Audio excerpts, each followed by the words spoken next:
제55강 안전하고 쾌적한 주거환경 관리 표준교재 390페이지 최근 출제 빈도를 살펴보면 2017년도 나오지 않았고요. 2018년도 24회 한 문제, 25회 한 문제, 그리고 2019년도 27회 한 문제, 29회 한 문제, 약 한 두세 번에 걸쳐서 한 문제씩 이렇게 나오고 있습니다.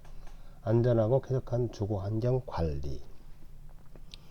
주로 여기서는 이제 그 안전한 주거환경 조성을 위한 현관, 거실, 대상자의 방, 부엌과 식당, 환경 조성을 어떻게 할 것이냐. 그 다음에 화장실, 욕실, 계단. 그 다음에 쾌적한 주거환경 조성을 위해서 환기와 실내 온도, 실내 습도, 소음, 채광, 조명 어떻게 할 것이냐. 이렇게 시험 문제가 주로 여기서 나왔어요. 자, 강의에 앞서서 2020 요양보호사 핵심 정리 노트의 특징을 영상으로 한번 보겠습니다. 요양보호사 시험 역대 기출 완벽 분석한 핵심 요약 정리 노트 특징입니다. 이 책은 수험생 입장에서 요양보호사 스터디 그룹에서 기출 지문을 재구성하여 만든 교재입니다. 그리고 최단기간 공부해서 물고기가 튀어나오듯이 시험장에서 정답이 톡톡 튀어나오도록 만든 교재입니다. 또 단원별 최근 출제 빈도표와 기출 표기로 수험생들이 중요성을 바로 알 수 있도록 만든 최초의 교과서입니다. 자, 안전하고 쾌적한 주거환경 관리. 안전한 주거환경 조성. 노인들은 일반적으로 새로운 환경에 적응하기보다는 익숙하고 친숙한 환경에서의 안정적으로 생활하기를 원하죠.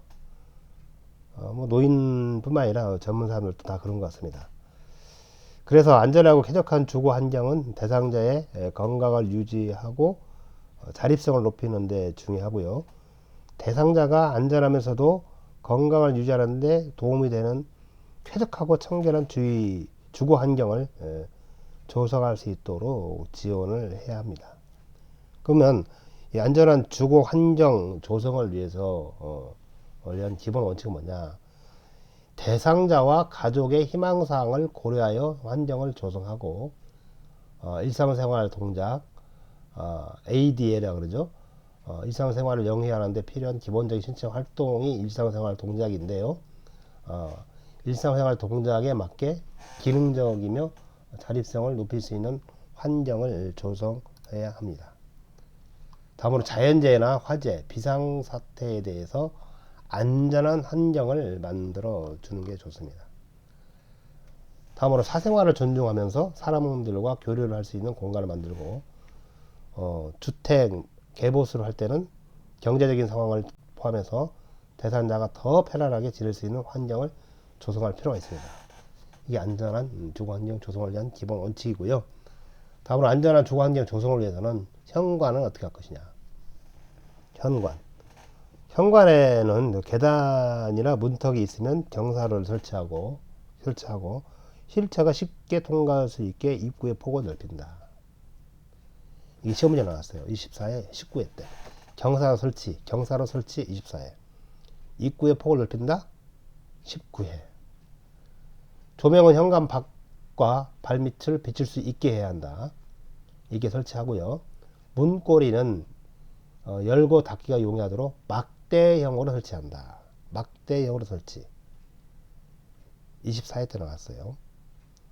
현관에서 안전하게 신발을 신고 벗을 수 있도록 의자를 놓아둔다. 19회 때 나왔네요. 복도에는 집이나 신문 등 장애물을 두지 않고 야간에는 조명을 꺼둔다, 켜둔다. 19회 때 이 시험 문제가 기출 문제로 나왔어요. 그래서 현관 입구를 좁게 한다. 틀리게 나오죠. 넓게 하고 그 다음에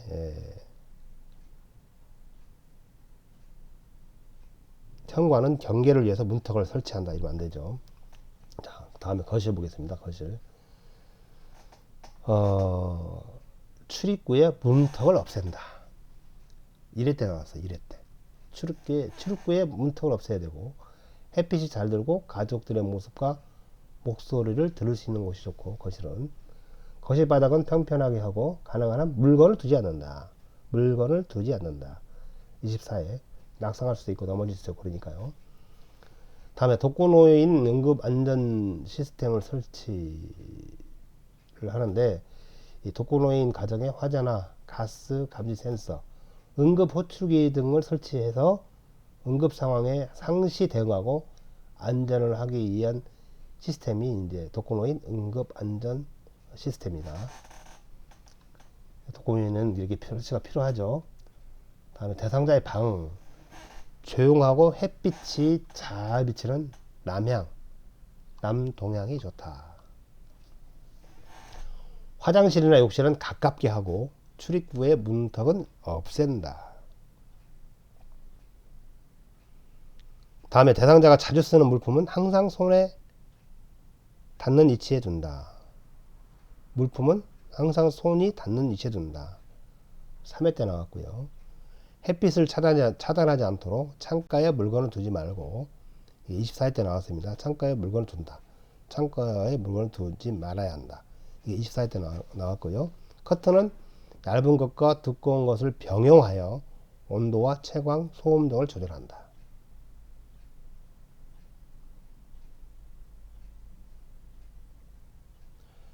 다음으로 사고나 재해 시 호출 용이하도록 비상벨 등을 설치한다. 비상벨 설치가 이제 8회 때, 10회 때 시험 문제 나왔습니다.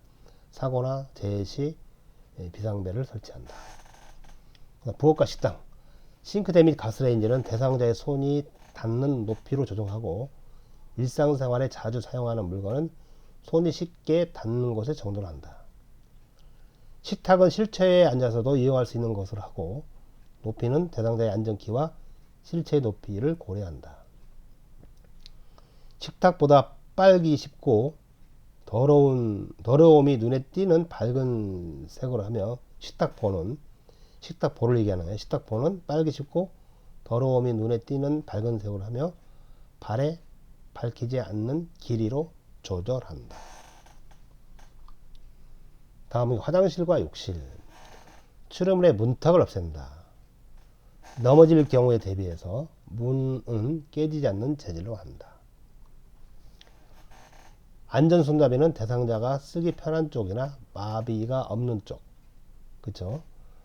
양변기 옆과 세면대 옆 등에 설치하고, 높이가 낮은 욕조가 사용하기 편하죠. 욕조 바닥에 미끄럼 방지 매트를 깔면 낙상을 예방할 수 있습니다. 사용하지 않는 낮에는 환기한다. 사용하지 않는 낮에는 환기한다. 화장실, 욕실. 그 다음에 냄새나 기타 바닥에 물기를 말리기 위해서 환기한다. 14회 때 나왔네요. 화장실 및 욕실 사용 후에는 바닥에 물기를 닦아 넘어지지 않게 한다. 바닥에 물기를 닦아낸다. 24회 때 나왔습니다. 화장실과 욕실 사용 후에는 바닥에 물기를 닦아낸다. 다음 계단의 가장자리는 미끄러지지 않게 고무 등으로 대고 계단과 복도에 안전 손잡이를 설치한다.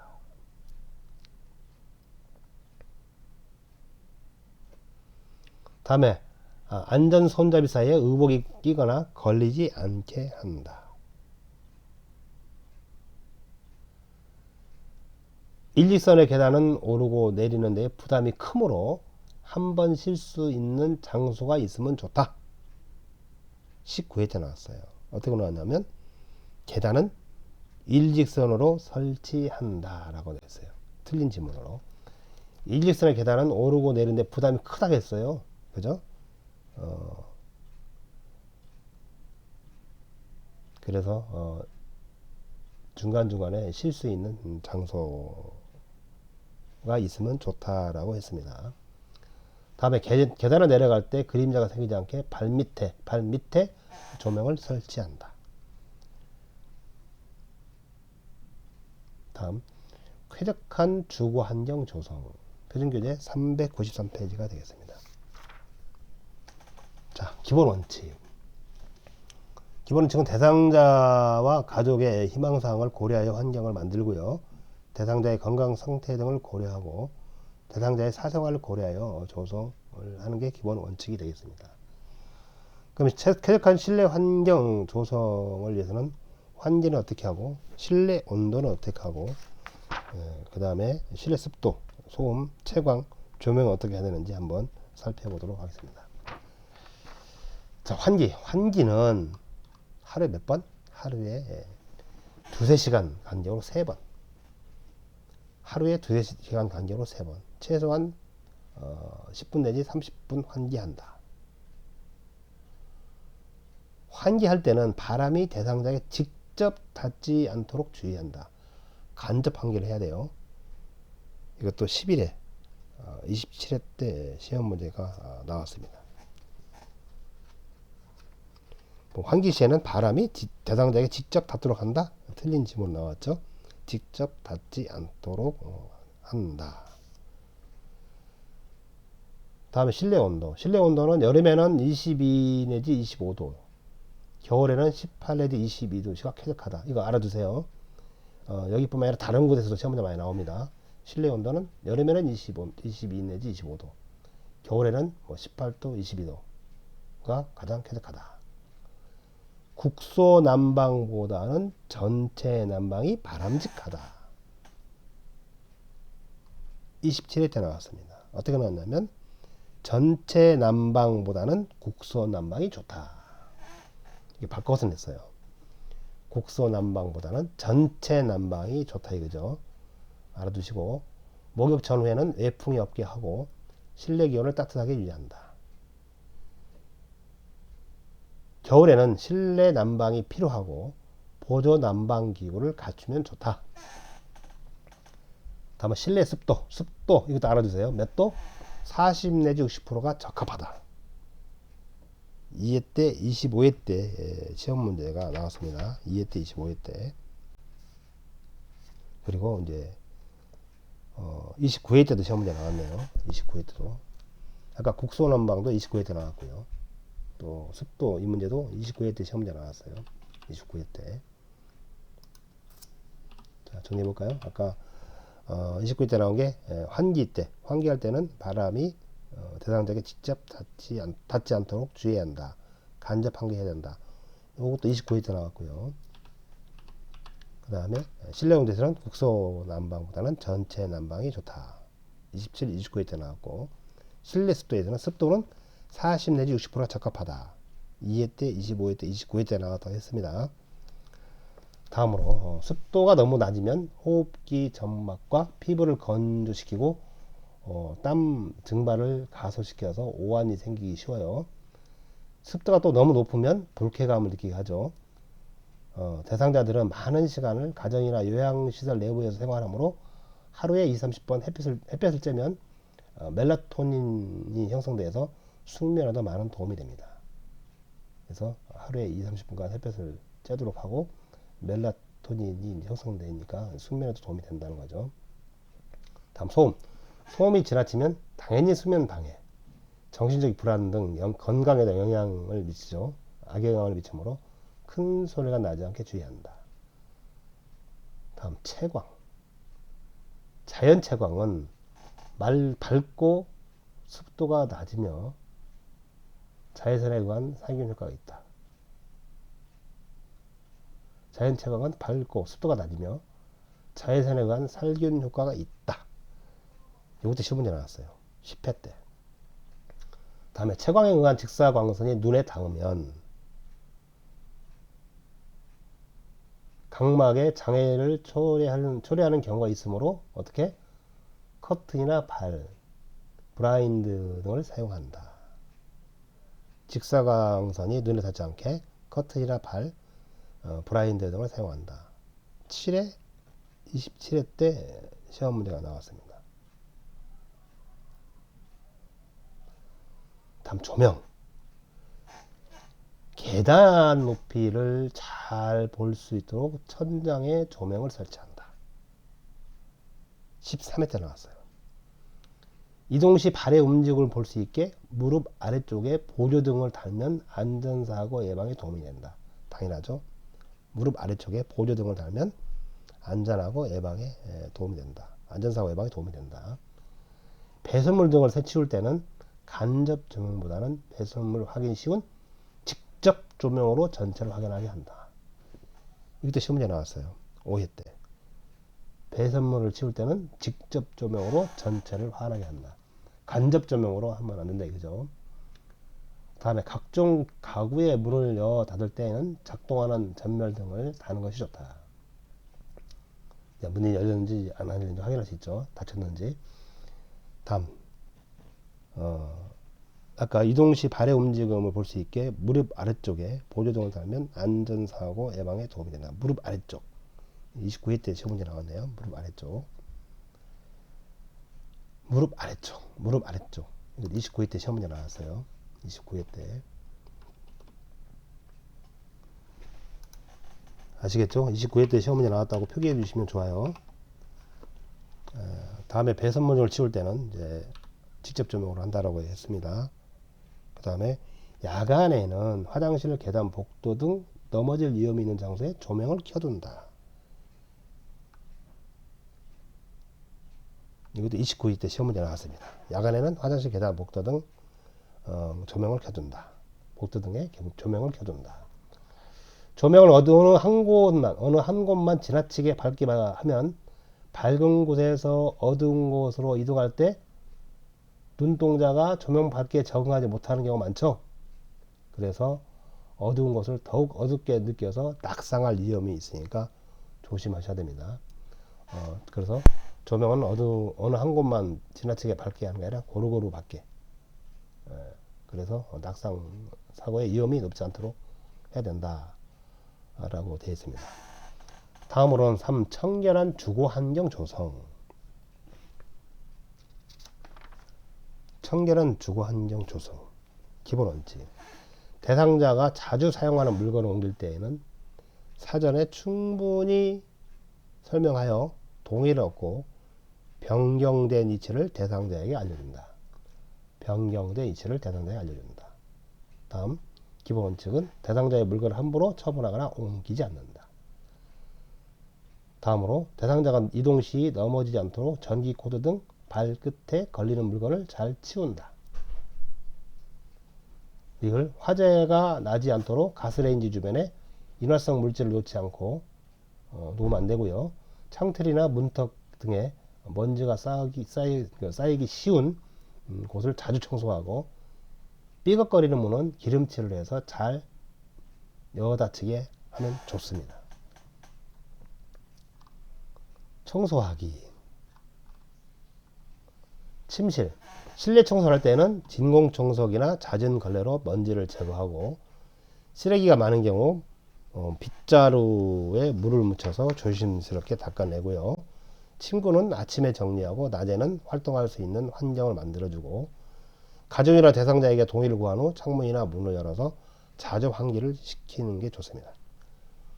화장실은 사용하지 않는 낮 시간은 충분히 환기를 시킨다. 7회 때 나왔습니다. 바닥은 일주일에 한 번 이상 소독제와 솔을 사용하여 닦아주고 양변기에 물때가 끼어 있을 때는 솔에 식초를 묻혀 변기 안쪽을 닦는다. 이것도 시험 문제 나왔어요. 5회 때, 10회 때, 20회 때 식초를 묻혀서 변기 안쪽을 닦는다. 화장실 배수구는 뚜껑을 솔로 씻고 물때를 씻어낸 뒤 소독제를 희석한 물을 부어준다. 20회 때 나왔네요. 다음에 쓰레기 관리. 쓰레기는 분리 배출로 정리하고 쓰레기통을 비울 때마다 물로 씻어 잘 건조시킨다. 20회 때 나왔어요. 냄새가 나는 경우에는 식초로 닦아낸 후 물로 헹구고 음식물 쓰레기는 발생할 당일에 치운다. 이것도 20회 때 시험 문제 나왔네요. 쓰레기통 냄새 제거는 알코올을 뿌려주면 냄새가 제거된다. 다음 주방. 개수대와 수납장, 배수구, 식기 선반, 냉장고, 용기는 정리 후 깨끗이 닦아내고 잘 말린다. 다음으로 물품 및 주변 정돈. 물건의 위치를 옮기거나 주변을 정돈할 때는 반드시 대상자나 가족의 동의를 얻고 기증품은 대상자나 가족의 책임하에 정리정돈하고요. 계절과 기온의 변화에 따라 필요한 물건을 정리하여 이용하기 편하게 해두면 좋습니다. 자, 제안이 55강 안전하고 쾌적한 주거환경 관리 강의를 마치고요. 역대 기출 오답 바로잡기를 해보도록 하겠습니다. 안전한 주거환경 기출 오답 바로잡기. 현관 입구를 좁게 한다. 입구의 폭을 넓히라 하겠습니다. 현관은 경계를 위해서 문턱을 설치한다. 문턱을 없애고 경사를 설치를 한다. 계단은 일직선으로 설치하면 좋다? 아니죠. 계단은 일직선으로 하게 되면 일직선의 계단은 오르고 내리는데 부담이 커요. 그래서 이제 한 번에 쉴 수 있는 장소가 좋다. 화장실은 안을 볼 수 있는 유리문을 설치한다. 문은 깨지지 않는 재질로 한다 했어요. 방의 조명은 어둡게 한다. 밝게 한다. 창가에 여러 개의 작은 화분을 올려놓는다. 햇빛을 차단하지 않도록 창가에 물건을 두지 않는다 했습니다. 다음, 습도 유지를 위해 화장실 바닥에 물을 뿌려 놓는다? 아니죠. 바닥에 물기를 닦아서 넘어지지 않도록 해야 합니다. 자주 쓰는 물건은 바닥에 들어놓는다. 항상 손이 닿는 위치에 둔다. 거실의 출입구 문턱을 낮춘다. 출입구의 문턱을 없앤다고 했습니다. 전체 난방보다 국소 난방이 좋다. 국소 난방보다는 전체 난방을 해야 된다고 했고요. 환기 시에는 바람이 대상자에게 직접 닿도록 한다. 직접 닿지 않도록 한다라고 했습니다. 다음 주거 환경을 위한 기초오답 바로잡기. 양변기에 물때가 끼었을 때 어떻게 하라고? 솔에 식초를 묻혀 변기 안쪽을 닦는다고 했습니다. 철수세미로 닦아낸 다음 틀려요. 화장실 배수구는 락스 원액으로 부어준다. 소독제를 시작한 물을 부어준다고 했습니다. 먼지가 많이 날릴 경우 빗자루로 쓸어 제거해준다. 진공청소기나 잦은 걸레로 먼지를 제거한다. 음식물 쓰레기는 모아두었다가 일주일에 한 번만 버린다? 한 번 버린다? 음식물 쓰레기는 어떻게? 발생한 당일에 치운다라고 했습니다. 다음 핵심 조치기 문제를 풀어보도록 하겠습니다. 한번 풀어보실까요? 자, 대상자의 안전하고 쾌적한 실내 환경을 조성하는 방법으로 옳지 않은 것은 1. 현관문의 손잡이는 막대형으로 설치한다. 맞죠? 실내는 커튼으로 직사광선을 조절한다. 맞고요. 양변기에 물때가 끼을 경우는 철수세미로 닦아낸다. 아까 풀어봤죠? 기출오답에서 철수세미로 닦아내야 합니까? 솔에 식초를 묻혀 변기 안쪽을 닦아내는다 했어요. 식초. 4. 현관에는 의자를 놓아둔다. 맞습니다. 쓰레기통은 깨끗이 물로 씻어 잘 건조시킨다. 맞습니다. 자, 어렵지 않죠? 벌써 우리가 55강인가요? 55강 안전하고 쾌적한 주거 환경 관리에 대한 기출 오답 바로잡기를 여러분과 함께 해봤습니다. 수험생 여러분, 화이팅 하시고 끝까지 최선을 다해 주시기 바랍니다.